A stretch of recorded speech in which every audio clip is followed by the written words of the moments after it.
Well, good evening, this is Hound Dog Steve coming to you on the 29th of January, and a very warm welcome to all returning viewers and to any new people who might be joining me.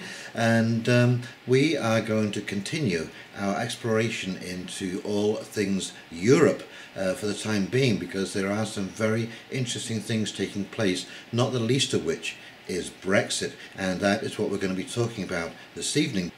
Because Theresa May has just got a real boost to her Brexit plan, and because you remember that some time ago MPs had voted down the deal that she had worked up with the EU, and so it looked like everything was going to stall, that they were heading for a hard exit. And anyway, so there were some amendments that have been brought before the House of Commons, and they were voted on today. There were 7 of them. All but 2 failed, and it's kind of interesting, those that failed and those that passed. And I'm sure that the Brexit plan will continue cutting an interesting path until the end of March, when the actual exit will take place. Anyway, before we go too much further, let's go over to this story that I have picked up on, and we'll go through a few things. It'll cover the 7 amendments that were voted on today, and then I'll come back and we'll do a quick wrap-up. Okie dokie, here we go. The Daily Express, and this is from the 29th. Brexit amendments. Which Brexit amendments have been passed, which failed?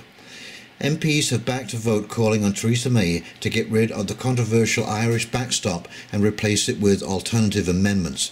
But which Brexit amendments were passed and which ones failed to be approved by MPs in the House of Commons? Exactly 60 days before the UK leaves the European Union, MPs tonight voted on 7 alternatives with the power to shape the future of Brexit. Just 2 were passed. The vote came about after Theresa May's original Brexit deal was rejected by an overwhelming majority of MPs on January the 16th. The historic House of Commons voted enabled lawmakers to challenge controversial elements of the current Brexit deal, including the Northern Ireland backstop. Other amendments laid out plans to delay Brexit for 9 months, with an extension of Article 50. MPs had a total of 7 amendments to vote on after Speaker of the House John Bercow narrowed down the list from 14. So which amendments have passed and which failed? I. Carolyn Spellman. MPs reject leaving the EU without a deal. For 318, against 310. Majority 8. And N. Graham Brady. Backstop is replaced with an alternative amendment in order to stop a hard border with Northern Ireland. For 317, against 301. And of course here is Theresa May and Jeremy Corbyn. The amendments which failed are: A. Labour Party. Parliament would have had time to debate and vote on options which could prevent a no-deal Brexit. For 296, against 327, majority 31. O. The SNP. Article 50 should be extended and Scotland should not be taken out of the EU without consent.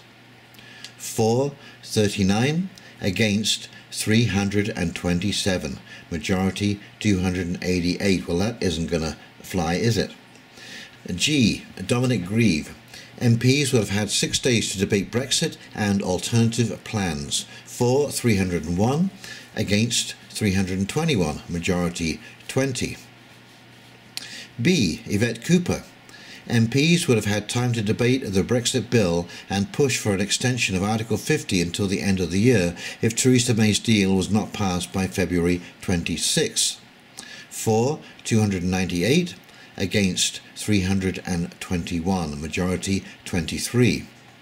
J. Rachel Reeves. The government would have requested an extension to Article 50 if the House of Commons had not approved the deal by February 26. For 290, against 322, majority 32. So what happens now? MPs tonight authorised Theresa May to go back to Brussels and try to renegotiate her Brexit deal. So Graham Brady's successful amendment means that she now needs to try to replace the controversial Irish backstop with alternative amendments. However, President of the European Council, Donald Tusk, effectively vetoed that straight away by releasing the following EUCO coordinated statement. Withdrawal agreement is and remains best and only way to ensure an orderly withdrawal of the UK from the EU. The backstop is part of the withdrawal agreement, and the withdrawal agreement is not open for renegotiation. This significantly raises the chance of the UK crashing out of the EU without a deal in place on March 29th. And there you go, that's exactly what I have said. And I don't think it will be the horror show that they're painting it to be. I think people are going to be, after going through a few bumps, are going to be pleasantly surprised. And I would ask you to recall when they originally voted on Brexit, and all the doom and gloom came out and it was going to fail and the markets were going to crash just because people had voted. And you know what? Britain has actually done very, very well in the last 2 years, economically, and also on amending a lot of its social programs which needed to be done. So I don't think this is going to be bad as they paint. I think it's going to be bad for the corporatists and the globalists, but for Britain itself and for Britons, I think they will do very well with this deal. So as you can see, this has really solidified the Brexit deal.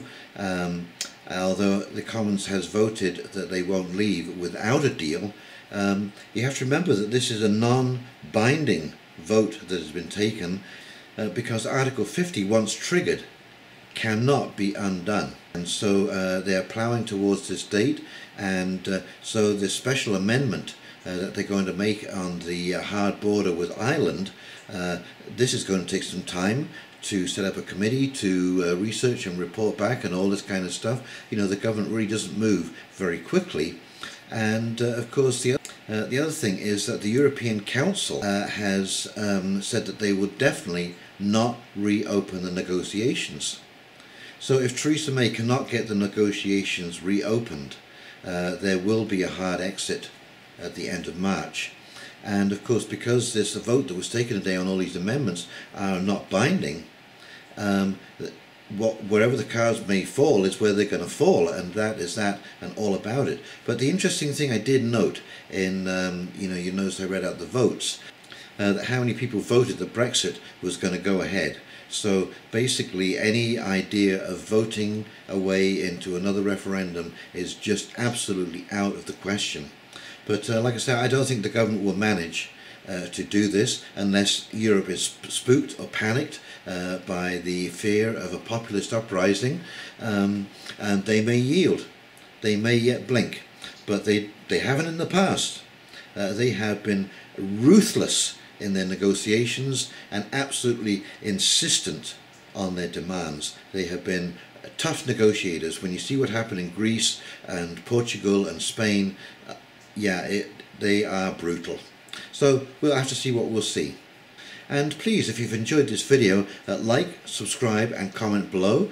Click that big red button. It really does help when you subscribe, and we are zooming towards the 11,000 subscriber figure, and I want to thank you all very, very much for joining me and staying with me and sharing and commenting on this important news that is being generated around the world today. And I think it is so important that we wake up and smell the roses and start watching some of the stuff that's going on and the potential consequences of what's going on to you and I.